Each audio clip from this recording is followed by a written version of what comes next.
On the phone. It's a pleasure to welcome back to the program Associate Professor and Chair of the Department of Economics at the University of Missouri, Kansas City, also Editor-in-Chief of the blog New Economic Perspectives. She also hosts her own podcast, which you should check out, on MMT, Modern Monetary Theory.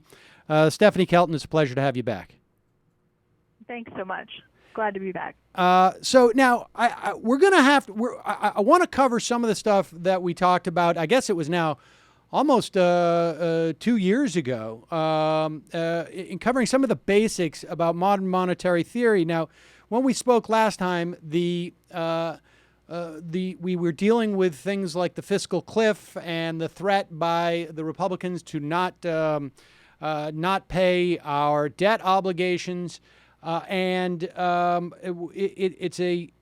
a different time in some respects, and not in more important respects. And specifically, the deficit is about half of where it was, or pretty close, when we spoke. Yet our economic situation, which flies in the face of everything we were told by all of these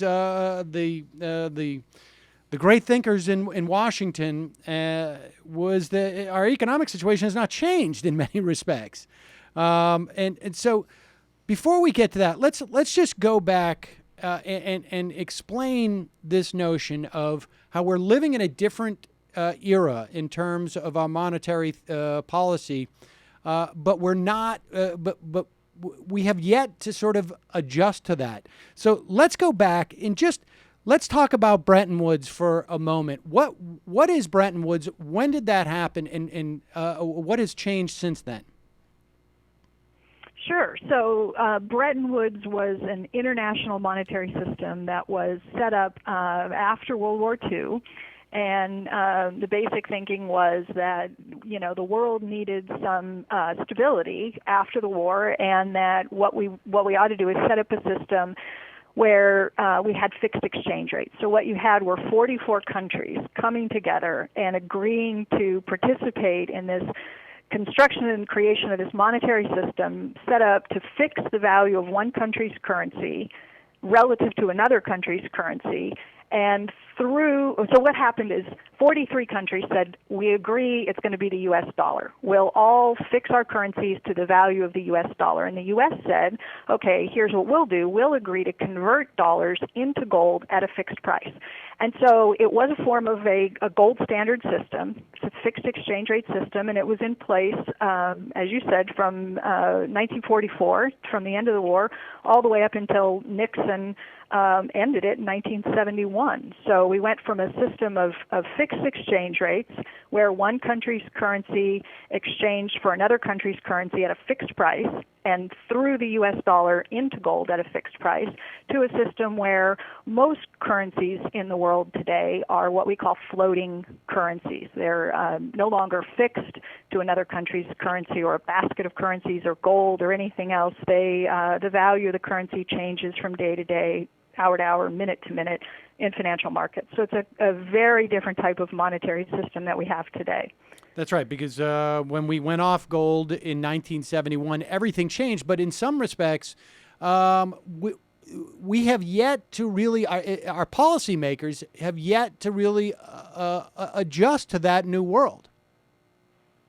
Yeah, absolutely. I mean, I don't think that there has been a full appreciation. In fact, I think it's pretty clear there hasn't been a full appreciation of the magnitude, the significance of that change, and what it means for policy. So, I mean, I think in terms of the policy space that's available to us, and the policy space was just a whole lot smaller on a gold standard, on a fixed exchange rate system than it is today, now that we're off of that type of system. So we have degrees of freedom available to us that we didn't have under the old monetary arrangements, but we still, because we fail to appreciate that, we act like we're still trapped in an old gold standard framework. It's sort of like the textbooks that were written in the 60s and 50s, where we had that monetary system in place, haven't really been revised a whole lot since then. We sort of repeat the same sorts of stories about the way the economy works and the way government budgets work and so forth,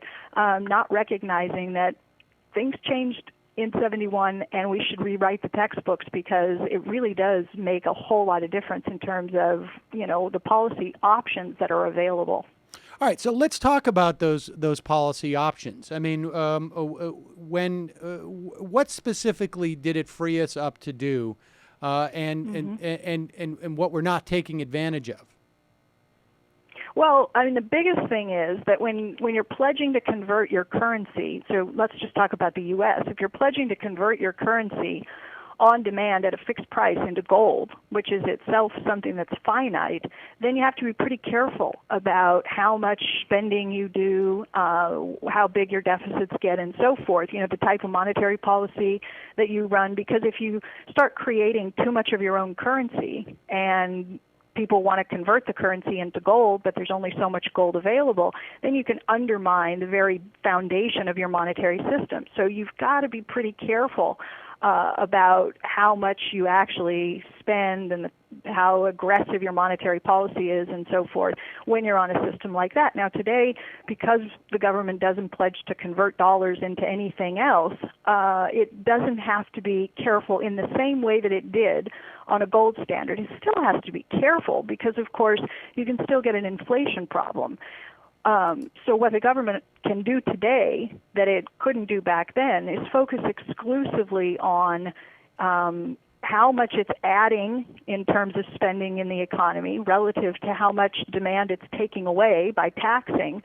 And it can target economic goals like full employment with a mind only to the inflationary effects in the real economy and not having to worry about whether it's got enough of this shiny yellow metal to support its monetary system. Okay, now this is weedy stuff. So I want to sort of I want to go back over this so that people really understand this concept. When essentially our dollars were certificates for redemption of gold. It limited the amount that we could print, essentially, of dollars because that day that somebody could come in and say, all the people who have those certificates come back and say, I want to redeem my certificate. And if we don't have the gold to back that up, we're in big trouble. And like you say, gold is a finite resource. So we can still have inflation, but tell us how inflation was created in that scenario. Or I mean, tell us what the danger was. Like, what would happen back when we were on the gold standard if that came to pass, where people say, I want the gold now? Mm-hmm. So, well, what happens is if governments are promising to convert their currency into something else, and there's only so much of that thing, then what happens when people start demanding the underlying asset, they want the gold or they want somebody else's currency, the government tries to protect its foreign exchange reserves, its gold or the other country's currency or whatever. And the way that it tries to protect it is by offering people an alternative. So the government could say, look, don't convert your dollars into gold because we're worried that we're running out of gold. We don't want you to do that. How about instead you agree to convert your dollars into U.S. treasuries? And people say, no, we don't want to convert to treasuries. We really want gold. And the government says, well, no, I really think you should take the treasury. Look here, I'll pay you more interest. It makes it more appealing. And I say, well, no, I still really think I want the gold. Well, how about if I offer this interest rate? And so interest rates become the tool that government uses to try to protect its reserve asset, whether it's gold or somebody else's currency. And so that's the real danger, is that you lose control of the interest rate. And so, interest rates start going up, and then all of a sudden you get all sorts of problems in your economy because people won't borrow and spend at higher rates of interest. And so what it liberates you from, having a currency that's not convertible, not tied to gold or some other country's currency, is that it frees governments from having to use their interest rates as a mechanism to compete with the ability of people to convert their dollars into something else. And so you can keep interest rates low. You can try to provide the right climate for, borrowers and folks in businesses or households to borrow at low interest rates and buy homes or cars or refrigerators or whatever it is. It's supposed to be a better tool for central banks to be able to, kind of tweak the economy by making these modest adjustments in interest rates over time and not completely losing control of interest rates because they're trying to protect gold reserves. So, in other words, the government does not have to automatically worry about printing more money. It is in other words, they don't have to worry about they don't have to fight on two fronts in some ways, right? They don't have to worry about their rear guard in terms of what they have for gold. They just have to worry about what the situation is in the economy.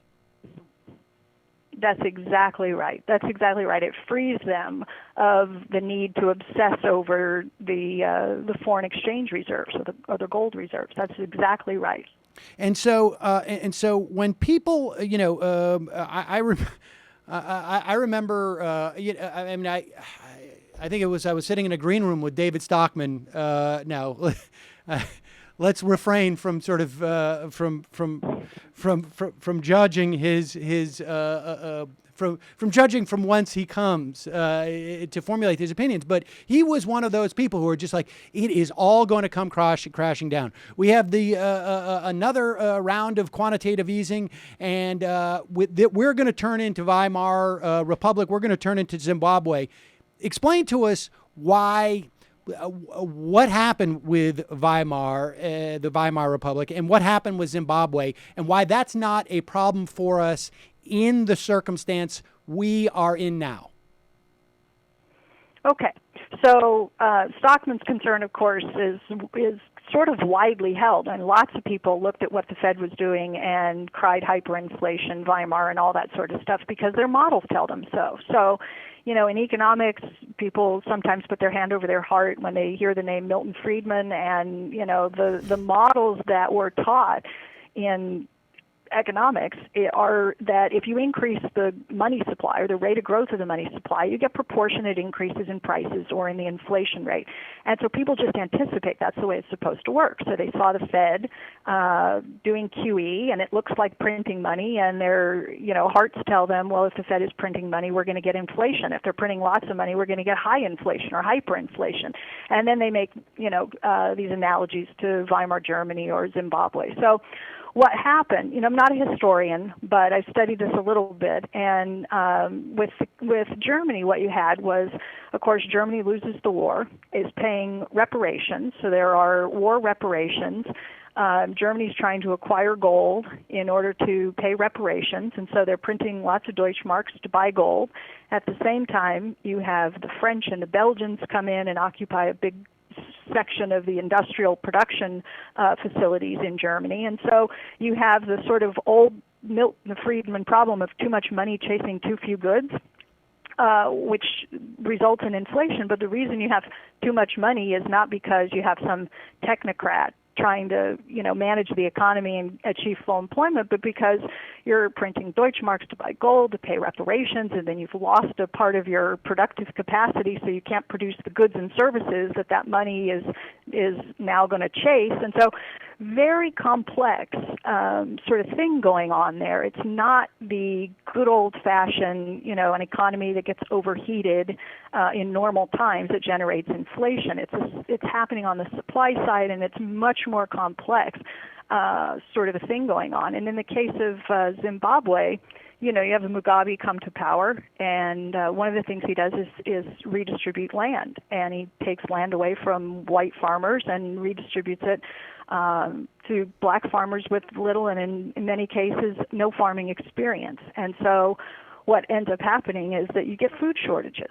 And again, this is not the kind of thing that you get because the Fed is doing QE. You've got all sorts of stuff happening on the supply side of the economy that allows too much money to end up with too few goods to chase. So there are ways to explain hyperinflation, but there's an interesting study that was done a couple of years ago, I think, by two economists from the Cato Institute. So this is a, libertarian think tank, and it was the study was done by a guy named Steve Hankey, and I always forget the other guy's name, but they spent 3 years doing this research, and they said, okay, what we want to do is we want to understand what causes hyperinflation. So we're going to do this comprehensive study where we look at every single case of hyperinflation that has ever occurred on planet Earth, and we want to study it and understand what caused it. And they found 56 cases of hyperinflation anywhere in the world ever in the history of time.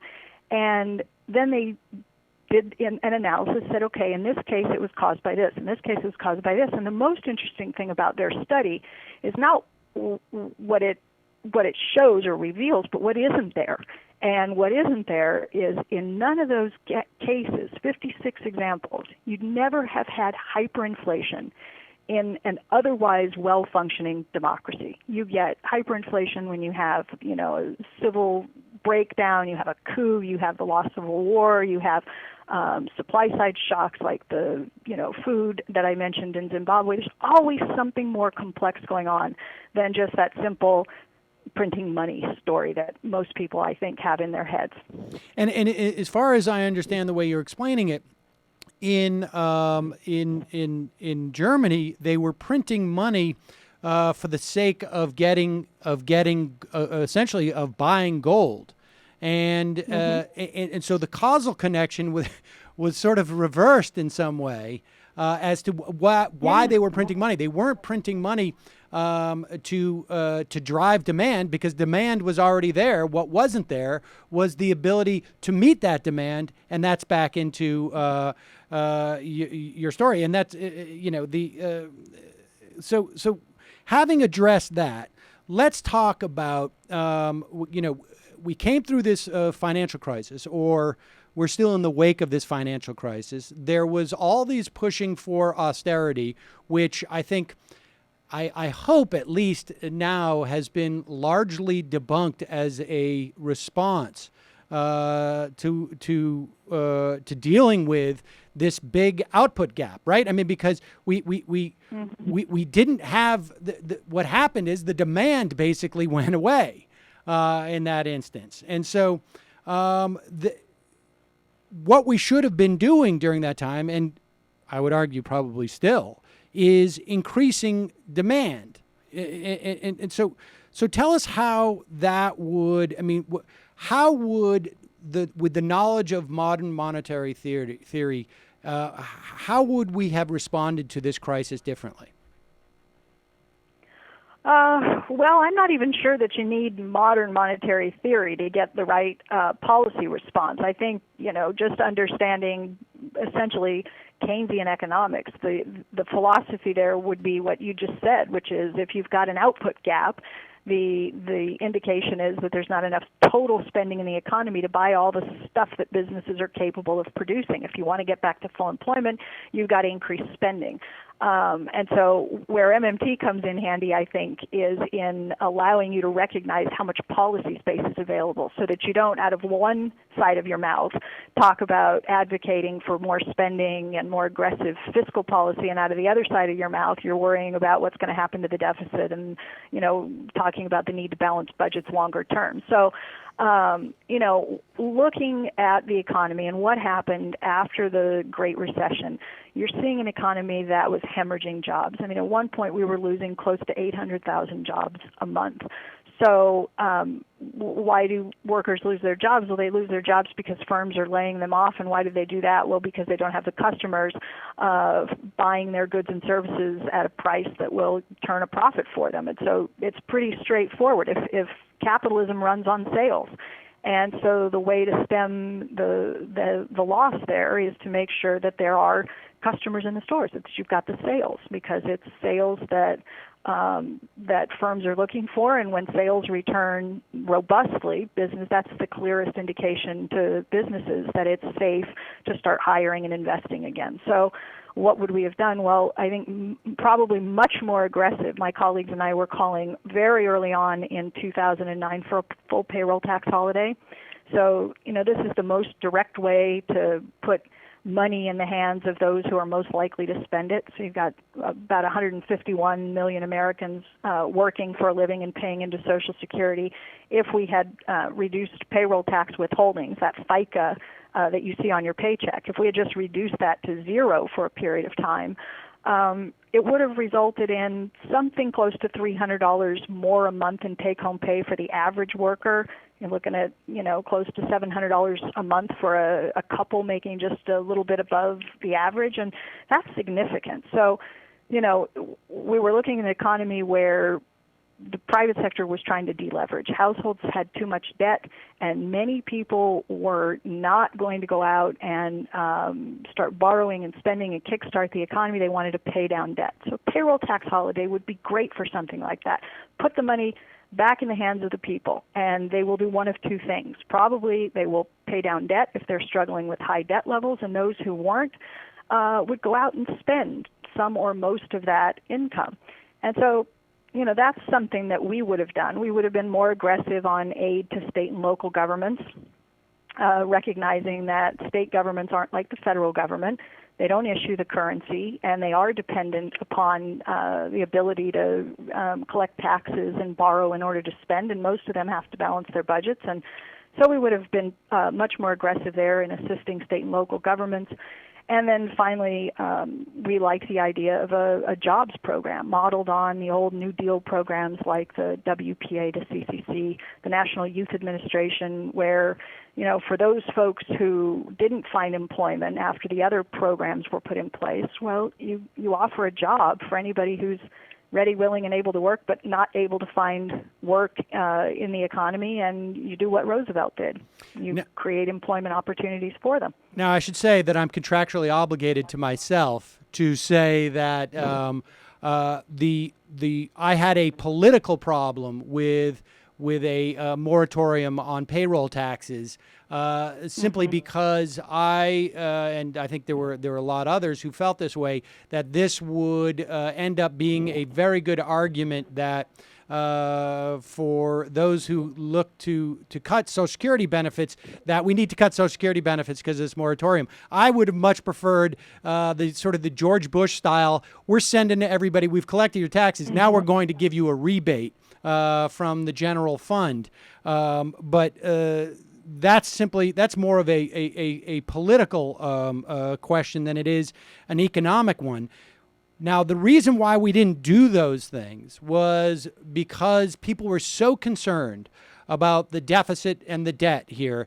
And explain to people how in a time where we have such a low demand, that when the government actually shrinks its deficit and then ultimately begins to shrink its debt, this is taking money out of people's hands. Okay, so, let's take an example and put some numbers to it, because I think it might be more helpful that way. If I say the government is spending $100, let's say dollars, into the economy, and they're taking 90 out by collecting taxes, then we label that a deficit. The government is running a deficit of 10. And we're so, I think, we're so trained, we're so accustomed to thinking in terms of the deficit as being something that's undesirable and something, it's something that's wrong and it ought to be fixed, that we forget that the 10 goes somewhere. If they spend 100 in and they take 90 out, somebody else ended up with the 10. And the 10 shows up in the non-government part of the economy. And so the government's deficit is, I like to call it the accounting record of a surplus somewhere else in the economy. But we don't think of it as a surplus because we forget about the other side of the balance sheet. And that's a real problem, So we talk about, Simpson Bowles, and we say, well, Simpson Bowles has a plan to reduce the government's deficit by $4.1 trillion over the next 10 years. People say, well, that sounds great, right? That's massive deficit reduction. Good for us. And then if you say the sentence differently and you say Simpson Bowles has a plan to reduce non-government surpluses by $4.1 trillion over the next 10 years, people would say, why would they do that? That doesn't sound like a very good idea. Why would you want to reduce non-government surpluses? But they're identical statements. They're just looked at from two different sides of the ledger. And so it's a real problem doing the education that's required to allow people to feel more empowered in these discussions about the need to reduce deficits, because since everybody is so convinced that deficits are a bad thing, and it's in our national interest to reduce them. I mean, people go so far as to saying the deficit is the greatest threat to national security or something. Well, I mean, God, any patriotic American would then say, okay, well, what do we have to do to get rid of the threat? And then, our public officials tell us, well, we need shared sacrifice. And we say, well, okay, I'm willing to do my part because I love my country, so let's get that deficit down.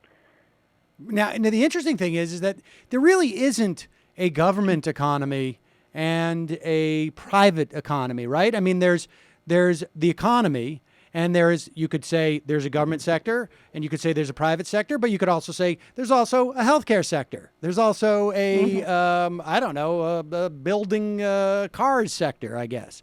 I mean, that seems to be the problem, is that people there's this sense that if the government takes your taxes, that somehow that money goes, sort of evaporates into another plane of existence and does not end up back in somebody's hands somewhere, and that's a human being in our society who's theoretically going out to the same stores as anybody else. Well, I mean, that happens when they spend it back in. That's what the spending part does. It puts it somewhere in the economy. But the taxing part definitely does remove it. I mean, it does, in a sense, evaporate, right? If they only collected the tax but they didn't spend it back in, then it's not going to show up anywhere else in the economy. Right. So you need those, right? You need those two things happening. So if they put in 100 and take out 90, then you've got 10 showing up somewhere. Right. The problem is if you tax simply with the purpose of cutting your deficit and don't actually spend that money, that's where the problem is. And decoupling. Sure. Okay. And so sure. All right. Well, let's talk about the purposes of taxes, because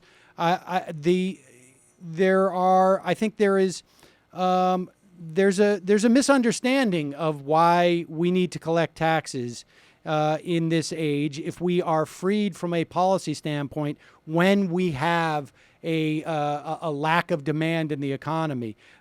Tell us what the purposes of taxes are. Well, taxes do a lot of things in the economy. They certainly have impacts, and there are implications for the distribution of income, right? On whom taxes fall most heavily, where you collect, and so forth, has distributional effects. But the one clear thing that, that taxes do is they take purchasing power by taking income away from someone. That's every dollar that is taxed away from you is a dollar that you don't have to do one of two things with, save or spend.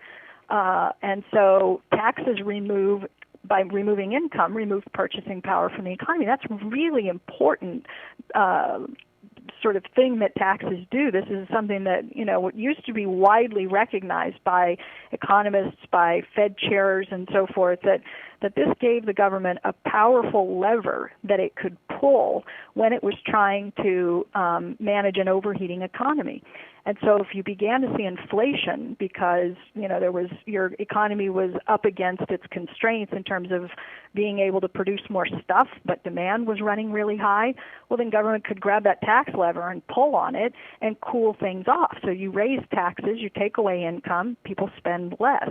And so that's really one of the most important functions that taxes serve in the economy. And in contrast, if your economy is running cold, then you just push the lever in the other direction. You leave more income in the hands of people who you think are most likely to go out and spend that additional income. So but we tend to think of taxes really differently, right? We think of taxes as the mechanism by which the government gets money, and that the federal government, in order to be able to spend dollars, has to get the dollars from somewhere. We think that they need to get them from us because we have the dollars and they don't, and so they come to us and collect the dollars, and then they spend the dollars. But if you think about it, it really doesn't make any sense. I mean, the United States government has a monopoly on the creation of the currency. They are the monopoly issuer of the U.S. dollar. It can't come from anywhere else. A lot of stuff's made in China, but not U.S. dollars. The United States government says we claim the sole authority to issue the United States dollar. And if you do it and get caught, well, that's called counterfeiting. So We create the currency. It comes from us. And so this idea that somehow governments are revenue constrained, that they can't spend until they first come find the dollar somewhere, have to go out and get it, is really getting things quite backwards. So, all right, just to clarify for people, when you say the economy runs hot, that is a function of demand outpacing supply. When it's cool, like we have now, supply outpaces demand, and it is that dynamic, the hot dynamic, which creates inflation, because if you have a lot of people who want to buy a car, then the guy selling the car is going to say, all right, I'll give it to the highest bidder. And prices go up that way. So taxes function to cool down an economy where the demand is outstripping the supply. We should also say that I think, and tell me, I believe you agree with this, taxes also give value to our money insofar as it gives value to the currency, because the government's saying we'll only accept no chickens, no sheep, no firstborn. We're only going to accept the money that we tender to pay off your taxes. So you owe this, and basically people go out and try and get money. Yeah, exactly. And I mean, this is something you can find that exact same argument that you just made in Adam Smith's Wealth of Nations, and you could find it running, all the way through hundreds of years later into the work of Nobel Prize-winning economists like James Tobin or Paul Samuelson. It's not a really controversial idea, although it's not something that's usually emphasized by economists. But that's right. I mean, the government gets to declare how it's going to make its payments and in what form it's going to receive payments to itself. And we're all subject to tax obligations, and they get to tell us what we need to get in order to pay our taxes. And so the ability that the government has to make and enforce those tax laws gives value to whatever thing they say we have to have. And in the U.S., of course, it's the U.S. dollar. Like in Germany, when they had the Deutschmark, they asked the people in poll after poll, do you want to give up the Deutschmark and go for a common currency in a part of Europe? People said, absolutely not. We love the Deutschmark. We're never giving it up.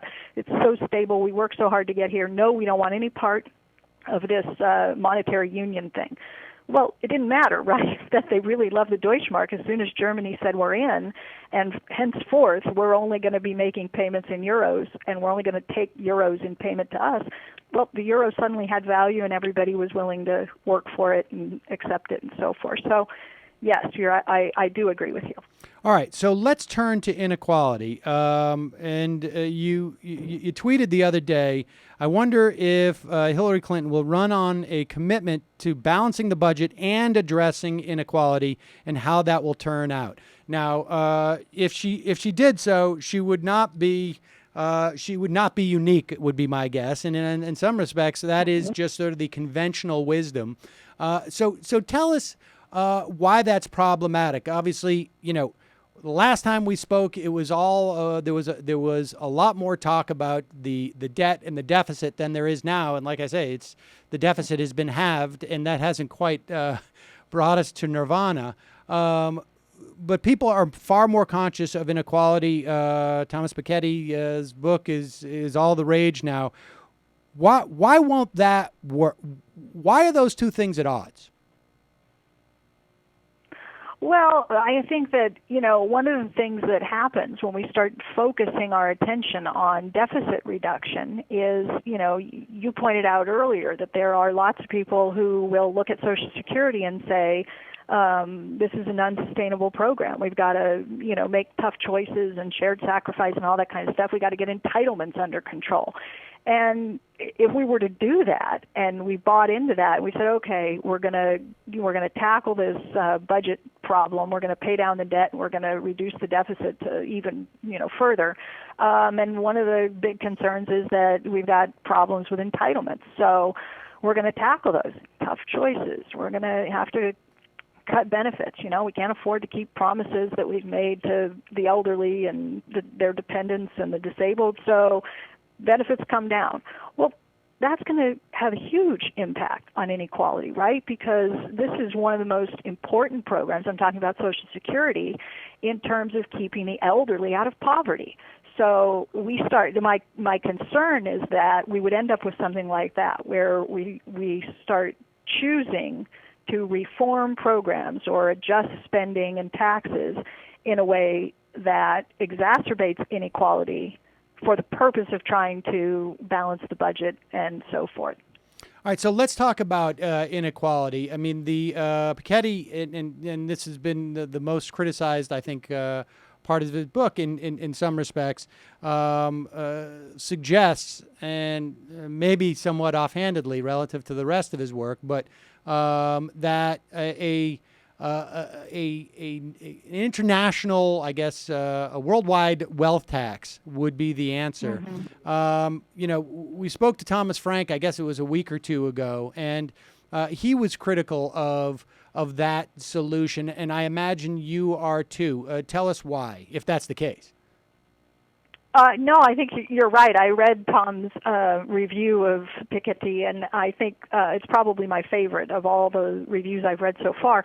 And I think Tom's right. I mean, I don't know. With the global wealth tax, it just seems to me that getting something like that actually adopted and enforced, and there are so many ways through accounting maneuvers to avoid paying taxes. So that just seems to me on a variety of fronts probably the wrong way to go. And I think that Tom really hits the nail on the head, because he says, look, when inequality was not increasing rapidly, like what we're seeing today, this is the period of time where unions were most strong and most important in the economy. And so he was surprised, and I was surprised, that Thomas does not talk about the importance of strengthening labor, particularly bargaining through unionization. And so, there are a variety of ways to go at inequality. You can, if you just think about, put one hand up high, put one hand down low, and you say, I want to reduce inequality, so I'm going to tax the hell out of the people at the top.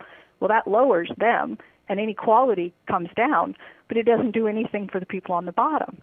So what could you do for those on the bottom? How can you address inequality and also make the majority better off? Well, you increase the incomes of those at the bottom. So inequality goes down, but you're helping 99% of the population. And so, I mentioned it, the job guarantee program, but if we had something like that, and some people want to have a program that's really generous. Sandy Darity has been proposing, he's at Duke, for a number of years, a federally funded jobs program where you have wages scaled, and he's got some pretty generous wages, $50,000 and maybe even higher. But then you have a benefits package as well, so you can have wages and benefits that include health care, vacation time, child care. I mean, you can get as creative as you want with some of this stuff. This would do more to increase the well-being of those at the bottom, and then it would ratchet upward, because depending on how aggressive you get, that becomes the de facto minimum. So any other employer in the economy who wants to hire a worker is going to have to compete with this wage and benefit package, and you can lift an awful lot of people up out of poverty, and I think deal with the sorts of inequality problems that Piketty helps people really sort of recognize, and the growing problem with programs that are designed to lift those at the bottom. So, just to be clear, the idea of that taxation may do something on the top end, and something like, particularly like the estate tax, I think is one of those things that sort of prevents us from having an aristocracy. But if you really want to tackle inequality, you have to, in conjunction maybe with some other government policies that would strengthen people's ability to unionize and leverage their bargaining power in the economy, you got to spend that money is basically what it comes down to, right? I mean, it's a two-part process. And if you just stop at the taxation and you say we're going to cut the deficit, it doesn't really have the impact that you want to have, other than maybe preventing an aristocracy. That's exactly right. I agree completely with that. And I should say that I also think, there is there is a path there, but it's more of a political argument on some level. When you tax the high end, you decrease their ability to I guess to direct what the policy outcomes are ultimately with our government. I mean, I am obviously not the first to say that either, but you keep the plutocracy, the plutonomy from becoming a plutocracy. Right, yeah. So this is another important way of using taxes to influence the social and economic outcomes. Absolutely. So it's not that you have to tax the very wealthy in order to get dollars, because, some people, I read a piece the other day, and the argument was that in order to help the poor, we must tax the rich. That because apparently money grows on rich people, and that's where dollars come from. And so we cannot possibly do anything until we have the acquiescence of those at the very top to higher taxes, which seems to me pretty implausible at this point if Congress is more or less working in the service of those at the very top of the income scale. That why would you want to delay helping those at the bottom until such time as you can get those at the top to agree to higher taxes? I mean, I don't like the idea at all of setting it up that way. But are there good reasons to raise taxes on those at the very top? Absolutely. Should you tie those reasons to funding and make helping those at the bottom contingent on raising taxes on those at the top? I don't think so. I think that's a mistake. All right, and I know we've held you for quite a while, and I appreciate, but let me just bear with me here. Do you think that there is a growing understanding, maybe at the Fed or in other policy circles, of this dynamic that we can actually spend at a time where demand is still so lagging, that we can spend without raising taxes? I mean, this is where the economics and the politics sort of intersect on some level. That if there becomes a growing urgency, which I don't know that we'll see, in terms of what needs to be done in the economy, that policymakers will sort of accept this notion that we can actually spend without having to deal with the political implications of trying to raise taxes. Do you have any hope that message is getting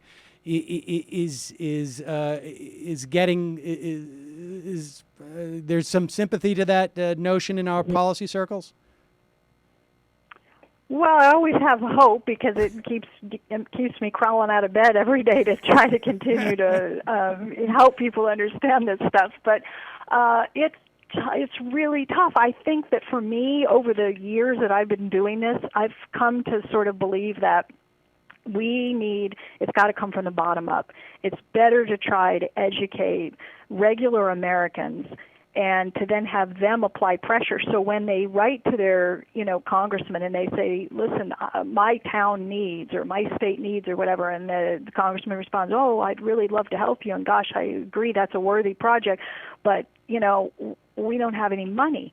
So how are you going to pay for it question? That is, the first line of defense against anything, whether it's infrastructure, education, healthcare, whatever it is. You got to get over that hurdle. How are you going to pay for it? And they put their hands up and they say, well, we'd love to help you, but of course there's no money. So as worthy as this is, I have to say no. And the more that constituents turn on them and say, please don't tell me that you don't know where to get the U.S. dollar, okay, because I know where it comes from. And so tell me that you can't and won't spend on this project because you're worried that it's going to be inflationary, because you think that if we try to get the real resources mobilized to fix our infrastructure, that we're going to put too much strain on the economy and we're going to end up with inflation. That I can accept, but don't tell me that you don't know where to come up with the dollar, okay, because that I reject. And so I'm seeing more and more pieces in everything from local newspapers to magazines. People, I think, are waking up to this, and I think the more that message spreads, the more difficult it's going to be for people in Congress to say, no, because it's an affordability question. It's not an affordability question. We've got to get our elected officials focused on what really matters, and that is, do we have the real resources in the economy? Do they exist? Do we have the people? Do we have the raw materials? Do we have the machines in the factories? Is there enough of that sort of stuff that if a government wanted to put those resources to work, move them around in the economy by providing the money, then can we do something significant without causing an inflation problem? And that's the bottom line. Stephanie Kelton, Associate Professor and Chair of the Department of Economics, Editor-in-Chief of the New Economic Perspectives. We will link to that on majority.fm. Thanks so much for your time today. Genuinely appreciate it. Thanks a lot, Sam.